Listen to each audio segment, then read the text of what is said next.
15 দিন পর ঢাকায় ফিরছি। নমস্কার, আমি স্বপ্না। দেশ এবং দেশের বাইরে যেখান থেকে ভিডিওটি দেখছেন, আপনাদের সবাইকে অনেক অনেক শুভেচ্ছা। স্বপ্নাস ব্লগে সবার আমন্ত্রণ। প্রতিদিনের মতো নতুন একটি পর্ব সাজানোর প্রয়াস করছি। গ্রাম এবং শহর মিলিয়ে বাস্তব সব চিত্রগুলি নিয়ে আশা করছি আপনাদের সবার ভালো লাগবে। তাই অনুরোধ রইল, পর্বটি প্রথম থেকে শেষ পর্যন্ত দেখুন। কুয়াশা ধরছে জন মনে হয় বৃষ্টি আর হইতো না। বৃষ্টি না হোক ঠাকুর, বৃষ্টি না হইলে ভালা।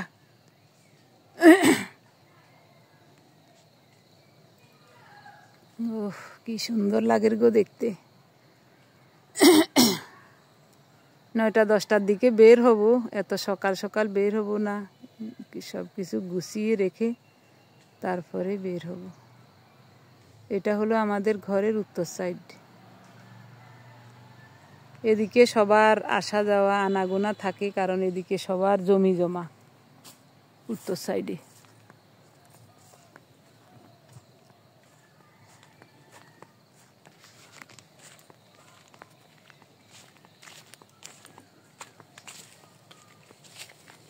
বাবারে বাবা, কি রাস্তা রে! ছোট্ট একটা সোপ। আচ্ছা, এখানেও কিন্তু মাছ আছে।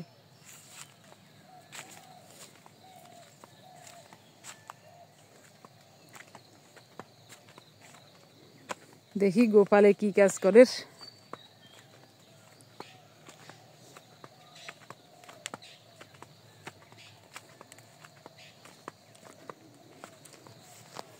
ইয়েন কনে করছো গোপাল? ইয়েন ও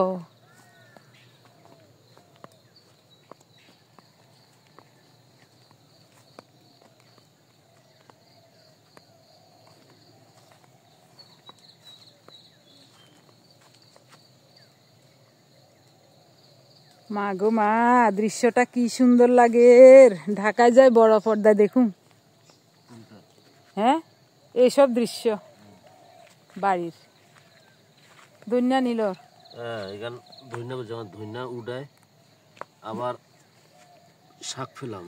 কি শাক ফালাইবা? ওই দিনাজপুরের লাফা শাক। আহারে, আমারে একজনে কইছে লাফা শাক চিনেন নি? লাফা শাক যদি চিনেন, দিনাজপুরের ঐতিহ্যবাহী ফেলকা রান্নার জন্য কইছি। হ্যাঁ, ফেলকা ঠিক আছে তো। এটা ফেলকা শুধু লাফা শাক না, ফেলকা ফাঁক করতে হইলে আরো বিভিন্ন শাক লাগে। কমপক্ষে হইলে 7-8 রকমের শাক দিয়ে একটা ফেলকা শাক তৈরি হয়। কাইল্লা তোমার মারে কইরার কয় আবল তাবল শাক লাগে। আমি কি আবল তাবল কি এক বিভিন্ন ধরনের শাক। ঠিক আছে তো। গোপালের মামার বাড়ি দিনাজপুর। ওরা মা ছেলে খুবই পরিশ্রমী এবং বুদ্ধিমান। এই জমিটাতে একসময় কিছুই হতো না, এমনিই পড়ে থাকতো। একসময় জমির মালিক থেকে গোপাল এই জমিটা লিজ নিয়েছিল 1 বছরের জন্য। এরপরে ওরা মা ছেলে কোদাল দিয়ে কুপিয়ে কুপিয়ে এখানে ধানের বীজ বপন করেছিল। সবাই ভাবছিল এখানে কিছুই হবে না। এরপরে ধানের চারাগুলি জমিতে রোপণ করে সাথে সাথে শাক সবজি এটা সেটা চাষ করেছিল। তো মালিককেও কিছু দেয়, নিজেরাও খায়। তারপর থেকে অনেক বছর পর্যন্ত এই জমিটা গোপালে চাষ করে। এখানে সব সময় ও ধানের বীজ বপন করে, তারপর পর বিভিন্ন ধরনের শাকসবজি করে, মরিচও করে। যে মরিচ হয় ওটা দিয়ে ওদের সারা বছর চলে যায়। মা ছেলে অনেক পরিশ্রমী।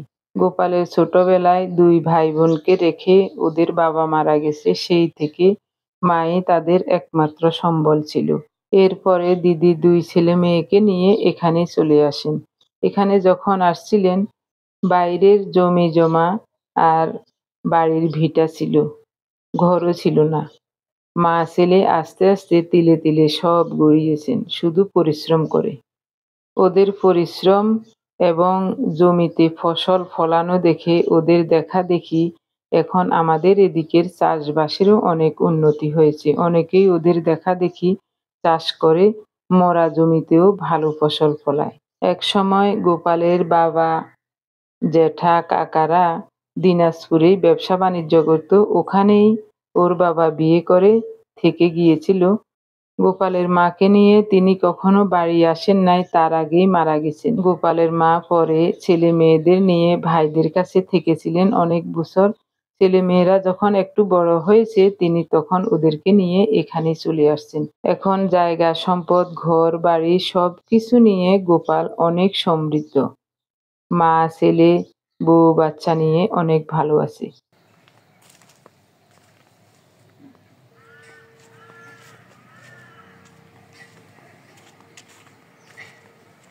ওহ, কি সুন্দর।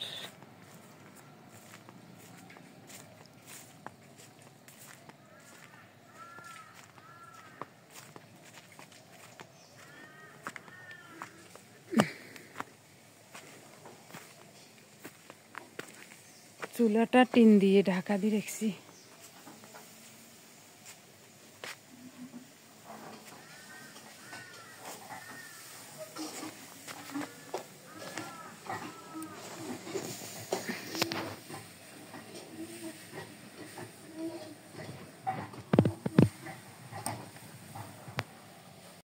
চুলার উপরে একটা গামলা দিয়ে উপর করে ঢেকে রেখেছি, তার উপরে টিন দিয়ে চাপ দিয়েছি। এবার আস্তে আস্তে সবকিছু গুছিয়ে যাওয়ার জন্য প্রস্তুতি নিতে হবে। কাঠের আলমারি অনেক বড় হওয়াতে সুবিধাও আছে, সব কিছু আলমারিতে রেখে যাওয়া যায়। কাঁথা, বালিশ, লেপ, তোশক যা যা আছে সব কিছুই আলমারিতে রাখবো। ধানের ছড়াগুলো এনেছিলাম গতকাল, এগুলি ঢাকায় নিয়ে যাব।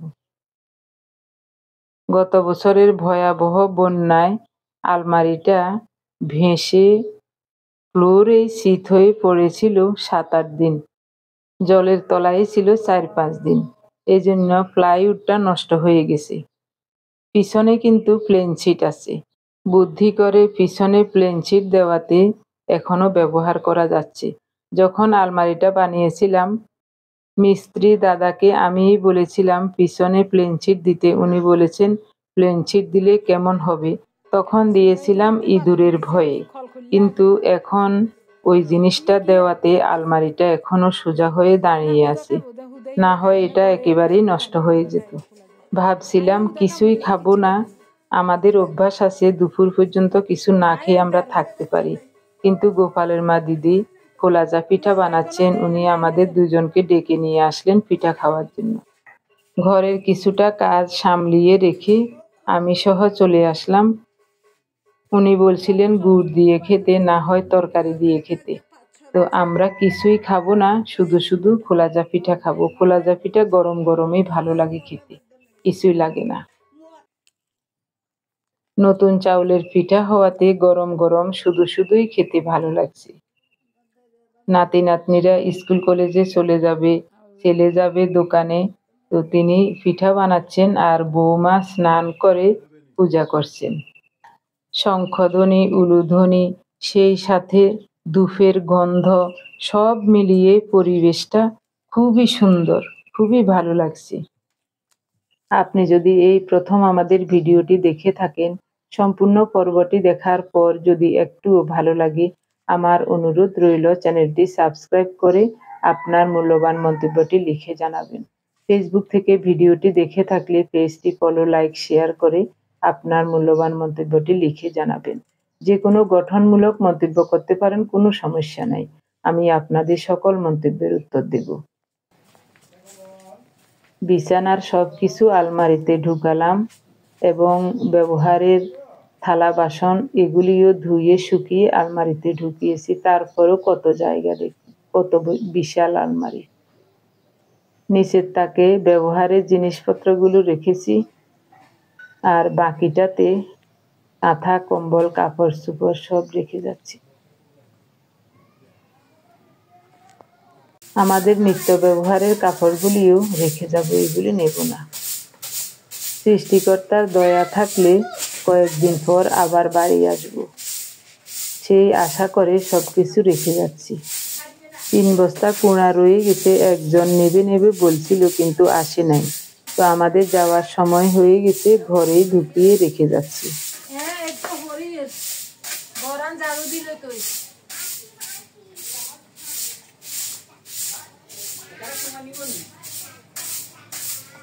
जोता पैसे कंडे यार आइए আমরা তো যাই না এক বিঘে 2 বিঘা কিনছে হ্যাঁ 10 বিঘা কিনছে 10 লিটার ये बोतल की तारा दिख না না না বোতল টাকা তুমি লই গেছি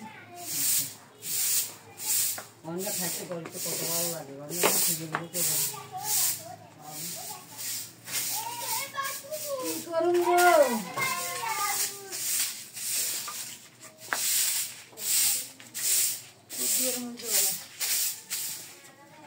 ऐसे काले जाने ने येते यानी मेरी भी गंगा ने हो जाए ऐसे ये ताने ताने देते हैं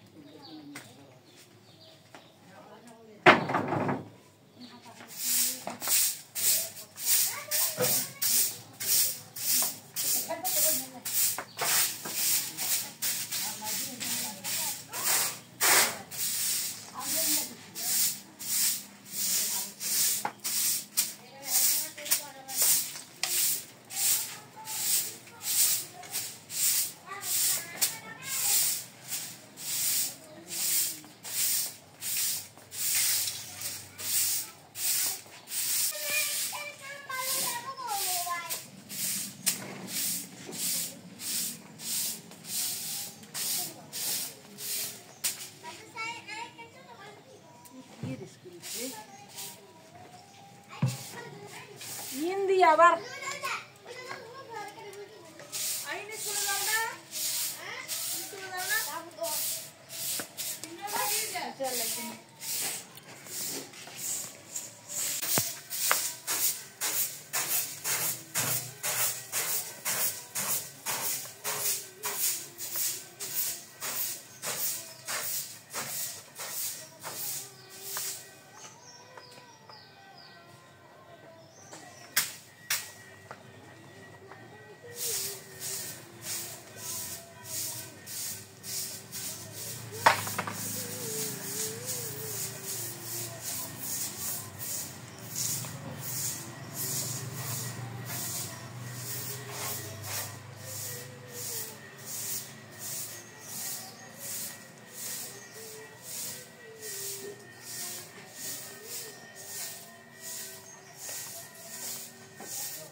সব কিছু গুছিয়ে নিয়ে চাউলের বস্তা দুইটা বের করে নিলাম।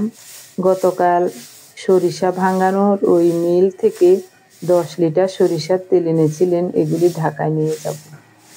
এখানে খাঁটি সরিষার তেল পাওয়া যায়, তার জন্যই এখান থেকে কষ্ট করে নিয়ে যাই।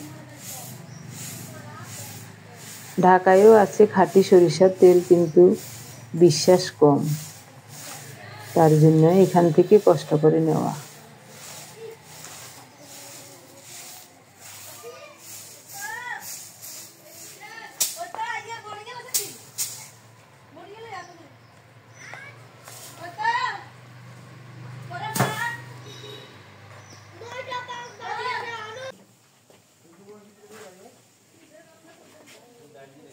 ঠাকুর তোমার উপর সব ভরসা, তোমার উপর সব কিছু রাখি যাই।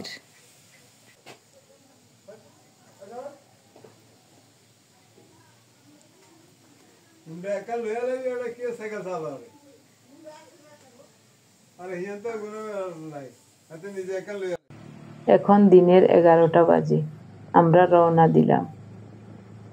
বাড়ির সামনে থেকে সিএনজিতে বস্তাগুলো উঠিয়ে নিজেরাও উঠে গেলাম। বেশিক্ষণ সময় লাগবে না, 6-7 মিনিটের ভিতরেই বাস কাউন্টারে গিয়ে পৌঁছে যাব।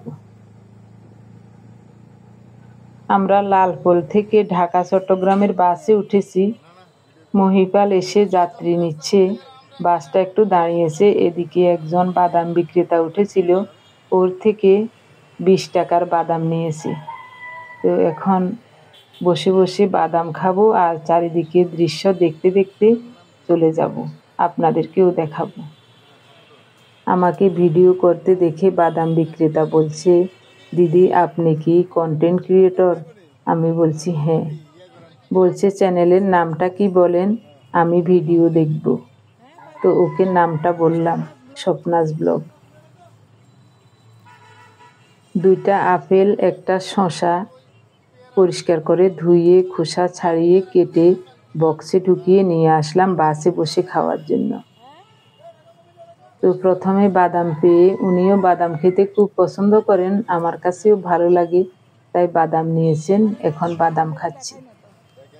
আরেকটা ঠোঙা দিল বাদামের খোসাগুলি নিতে।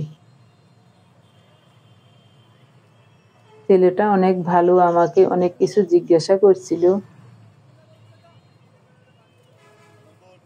বলছে আপনার ভিডিও আমি দেখব। খুব খুশি হয়েছে ও। 10 লিটার সরিষার তেল নিয়েছিলাম, তেলগুলো আর বক্সে দিলাম না, বাসের সিটের সামনেই রেখেছি, পায়ের কাছে, এখানে নিরাপদে থাকবে। বাদামগুলো খুব সুন্দর ভাজা হয়েছে, তাই খেতেও ভালো লাগছে। সকালবেলায় যে কোনো খাবার খেলে সারাদিন শুধু খেতে মন চায়।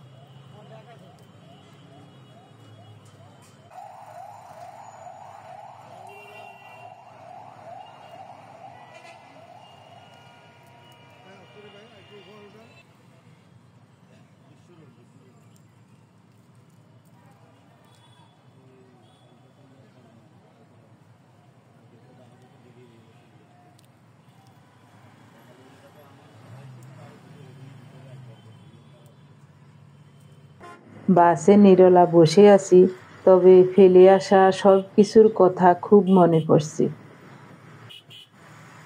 2 বস্তা আতপ ধান ছাদে রোদ্রে দিয়েছিলাম, ভাবছিলাম ওগুলি শুকিয়ে গেলে ধানগুলি ভাঙিয়ে রেখে আসব, কিন্তু শুকায় নাই। গতকাল রৌদ্র তেমন ভালো হয় নাই, ধান মেলে দিয়েছি ঠিকই, কিন্তু ধানগুলো শুকায় নাই। তখন ধানগুলো বস্তায় ঢুকিয়ে ওখানে রেখে আসছি। 15-20 দিন পর বাড়ি গেলে আবার তখন ধানগুলো শুকাবো। একটা শসা আর 2টা আপেল ছিল, এগুলি কেটে আনলাম। যাত্রা বিরতি দিয়েছে, অনেকেই নেমে নিজের কাজগুলি সেরে আসছে। উনিও একটু বাইরে গিয়েছিলেন, আমি যাই নাই। এখন বসে বসে আপেল আর শসা খাচ্ছি। আসলে বাসে বসে এসব টুকিটাকি জিনিস খেতে খুব ভালো লাগে। গত 15 দিন কোনো সময় 5 মিনিটের জন্য নিশ্চিন্তে একটু বসতে পারিনি, কোথাও বসতে পারিনি। রাত 12টা পর্যন্ত আমার কোনো না কোনো কাজ থাকে। 12টার পরে একটু ঘুমাতাম, আবার সকাল 6টার আগে ঘুম ভেঙে যেত। এরকম করে 15টা দিন কিভাবে কাটিয়েছি টেরও পেলাম না। আজ সকালবেলায় গুনছিলাম বাড়ি আসছি কয়দিন হলো, তখন দেখলাম যে 16 দিন। আজকে 16 দিনে ঢাকায় ফিরছি, মাঝখানে 14 দিন ছিলাম বাড়িতে। এই 14 দিনের ভিতর ধান কেটে মাড়াই করে ধানগুলো ঝেড়ে বস্তায় ঢুকিয়ে পুকুরে ভিজিয়েছিলাম 4 দিন। 4 দিন পর উঠিয়ে ওগুলি সিদ্ধ করে ছাদে রোদ্রে দিয়েছি, শুকাতে লেগেছে 3 দিন। তারপরে ধানগুলি ভাঙিয়ে, চাউলগুলি ঝাড়া লাগে নাই, অটো মেশিনে ধান ভাঙিয়েছিলাম, তাই চাউলে কিছুই ছিল না, কিন্তু কুঁড়াগুলি ঝাড়তে হয়েছে। কুঁড়াগুলি ঝাড়তেও আমার 4-5 ঘন্টা সময় লেগেছে। তারপর আরেকটা জমির ধান আসলো, ওটা নিলাম, ওগুলি ছাদে রোদ্রে দিয়েছি, 3 রৌদ্র দিয়ে ঝেড়ে ওখানেই রেখে আসছি। অনেক অনেক কাজ করেছি, মনে হচ্ছে যেন 15 দিন পর একটু বিশ্রামে আছি বাসে বসে। এখন শুকনো ফল খাচ্ছি। আমার মেজো জামাই চীন সফরে গিয়েছিল, তো অনেক কিছু এনেছে আমাদের জন্য, এগুলি দিয়েছে। এখন বাসে বসেও খাচ্ছি। এটা হলো কুল। এত যে মিষ্টি, এত যে স্বাদ খেতে। বিভিন্ন ধরনের ড্রাই ফল আছে, খেতে খুব ভালো লাগছে। ওনাকেও দিচ্ছি, আমিও খাচ্ছি। এইসব মিষ্টি জাতীয় খাবার খেলে বারবার শুধু খেতে ইচ্ছে করে। এ কারণে সকাল থেকে আমরা কিছুই খাই না, আজ সকালবেলায় খাওয়াতে শুধু খাওয়ার ইচ্ছা হচ্ছে, মন চাই এটা খাই ওটা খাই। এই প্যাকেটে যেসব ফল আছে এগুলি কোনোদিন আমরা দেখিও নাই, খাওয়া তো দূরে থাক। গতকালের ভিডিও দেখে একজন ইউএসএ থেকে লিখেছেন এই প্যাকেটে কি কি ফল থাকে, উনি নামগুলি লিখে দিয়েছেন। এটা হলো চেরি ফল। এটা দেখেছি শুনেছি মানুষের কাছে, কিন্তু কোনোদিন খাওয়ার সৌভাগ্য হয় নাই। এই প্রথম শুকনো বিভিন্ন ধরনের ফল খাচ্ছি। প্যাকেটের গায়ে ছবিও আছে, ওই দিন এই ছবিগুলো খেয়াল করি নাই।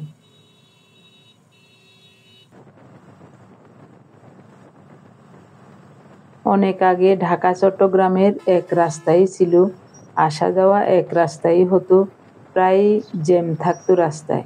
কিন্তু এখন ডাবল রাস্তা হওয়াতে কোনো জ্যাম নেই, নির্দিষ্ট টাইমেই পৌঁছে যাওয়া যায়।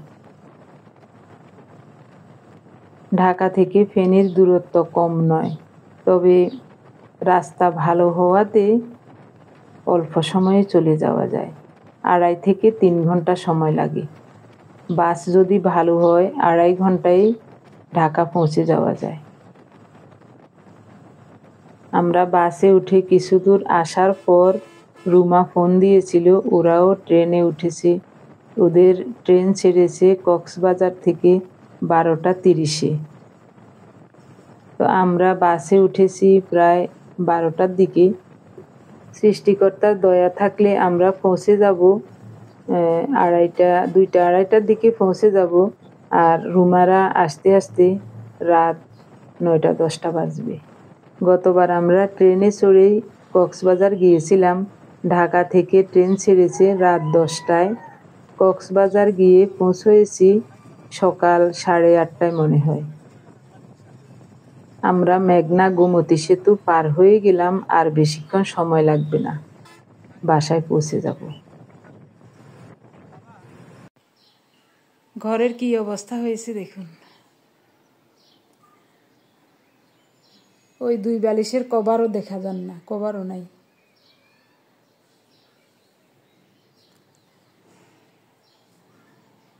আমার পুত্রধন ওই ভাত রান্না করে খাইছে, ভাতের পাতিল টাতিল সব রয়েছে এমনি।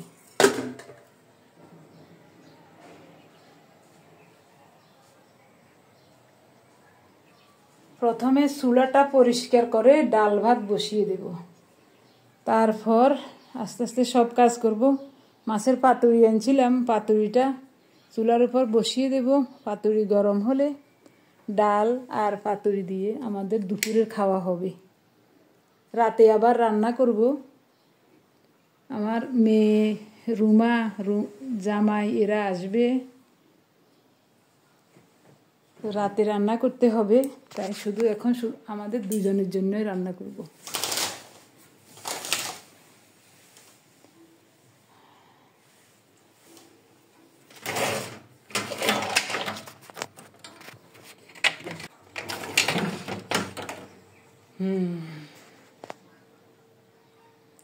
সারাদিন পার্থ বাসায় থাকে না, তো এই কারণে দরজা জানালা সব বন্ধ করে গেছে।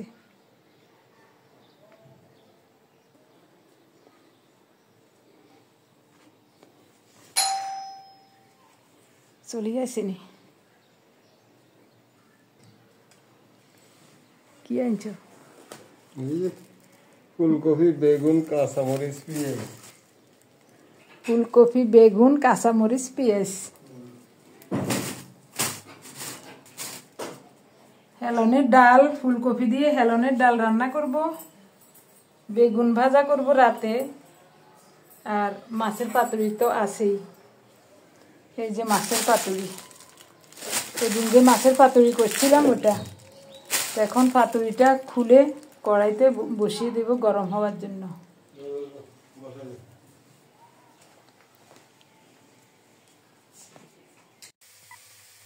একদিকে ডাল বসিয়েছি আর একদিকে ভাত। ডাল ভাত সিদ্ধ হয়ে গেছে, তো ডাল নামিয়ে রেখেছি। ভাতের মাড় গেলে নিয়ে এদিকে ফুলকপি কষাতে বসিয়ে দিলাম, একেবারে ফোড়ন দিয়ে বসিয়ে দিয়েছি। ফোড়নে দিয়েছি জিরা আর অল্প রাঁধুনি। ফুলকপিটা কেটে ধুয়ে পরিষ্কার করে বসিয়ে দিলাম। এদিকে পাতুরিটা মাঝে মাঝে উল্টে পাল্টে দিচ্ছি। ঘরে অনেক অনেক কাজ পড়ে আছে, এগুলি সেরে নিতে হবে ওরা আসার আগেই, কারণ আমার 2 নাতি ছোট ছোট, ওরা ঘরে আসবে, ঘরটা আগে পরিষ্কার করে রাখতে হবে। রান্নার ফাঁকে ফাঁকে বিছানা চাদরগুলো উঠিয়ে সবকিছু ঝেড়ে মুছে পরিষ্কার করে নিচ্ছি।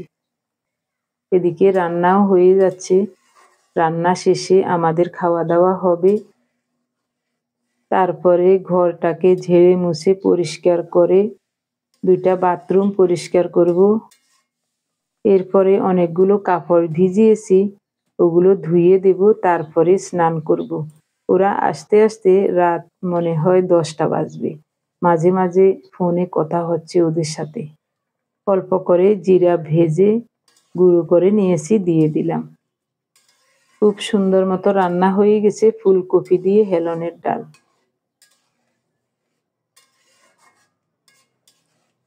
এখনই নামিয়ে নেব। একটু ধনেপাতা দিলে ভালো হতো, ধনেপাতা আনার কথা বলতে ভুলে গিয়েছিলাম।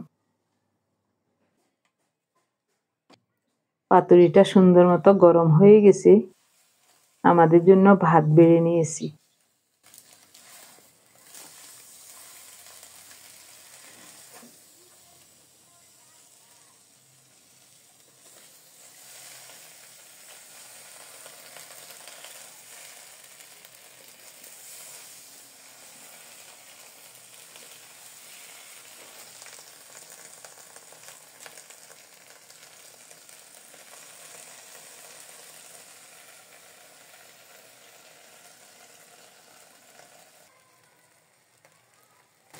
কি যে সুন্দর হয়েছে পাতুরিটা, কি দারুণ একটা গ্রান বাড়িয়েছে।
এখন রাত 9টা বাজে।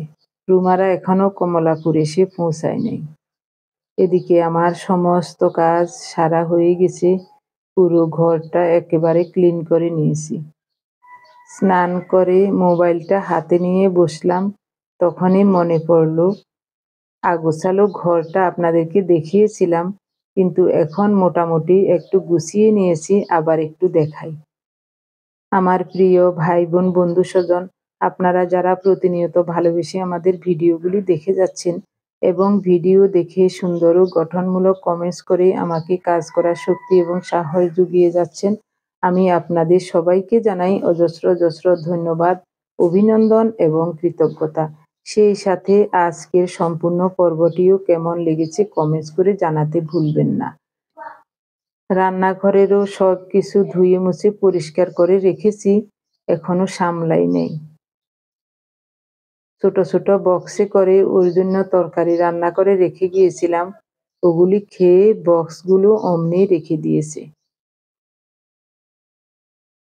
ওগুলি পরিষ্কার করে ধুয়ে নিয়েছি, সামান্য একটু ধুয়ে রেখেছি কিন্তু মাজে নাই। আর সরিষার তেলগুলো এই জায়গায় রেখেছি, 10 লিটার তেল, আগেরও একটু আছে।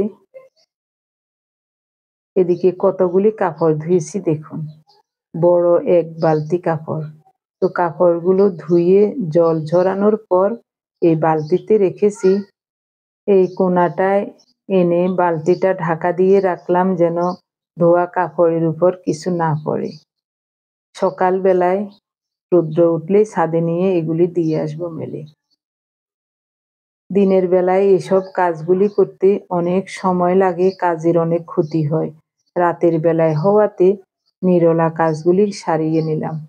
নাতিরা আসলে ওদেরকে দেখাশোনা করতে হবে, ওদের সাথে একটু সময় কাটাতে হবে। আমি যদি সব সময় কাজ নিয়ে ব্যস্ত থাকি ওদের কাছেও ভালো লাগবে না। সন্ধ্যার পরে বাইরে গিয়েছিলেন, আসার সময় ডিম আর ধনেপাতা এনেছেন। সবাই ভালো থাকুন, সুস্থ থাকুন, দেখা হবে আগামী পর্বে।